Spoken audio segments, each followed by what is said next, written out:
எல்லாருக்கும் வணக்கம்.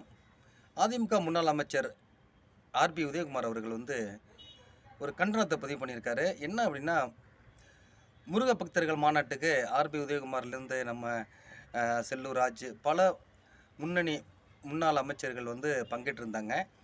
அது ஒரு இந்து முன்னணி நடத்தின ஒரு முருக பக்தர்கள் மாநாடு அப்படிங்கிறதுனால நாங்கள் கலந்துக்கிட்டோம். ஆனால் அங்கே பெரியாரையும் அண்ணாவையும் இழிவுபடுத்துகிற வகையில் வீடியோக்கள் வெளியிட்டது உண்மையிலேயே வருத்தமாக இருந்தது.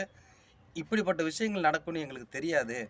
அப்படி தெரிஞ்சுதான் நாங்கள் போயிருக்க மாட்டோம். இது வன்மையாக கண்டிக்கத்தக்கது அப்படின்ட்டு ரொம்ப. ஏன்னா நாங்கள் ஒருபோதும் எங்களுடைய கொள்கையை விட்டு கொடுக்க மாட்டோம், நாங்கள் சமரசம் செய்ய மாட்டோம். இது ஒரு முருக பக்தர்கள் மாநாடு அப்படிங்கிற அழைப்பின் பேரிலே நாங்கள் சென்றோமே தவிர அங்கே அரசியல் இருக்குன்னு நாங்கள் எதிர்பார்க்கல. இது உண்மையிலேயே கண்டிக்கத்தக்கது அப்படின்ட்டு ரொம்ப வருத்தமாகவே அதை பதிவு பண்ணியிருக்காரு.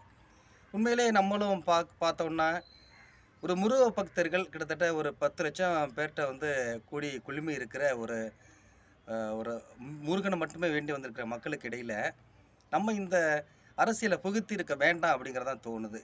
இது அந்த களம், அதுக்கான இடம் அது இல்லை. நமக்கு விமர்சனங்கள் 1000 இருக்கலாம், அது எங்கே பேசணுமோ அங்கே பேசியிருக்கலாம்.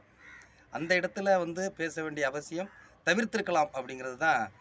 ஏன்னா நல்ல நிகழ்வில் போய் ஏன் அந்த கண்டனங்கள், எதிர்ப்புகள், அதே போல் 6 தீர்மானங்கள் நிறைவேற்றப்பட்டது, அதிலையும் உடன்பாடு இல்லை அப்படின்னு ஆர்பி உதயகுமார் அவர்கள் பதிவு பண்ணியிருக்காங்க.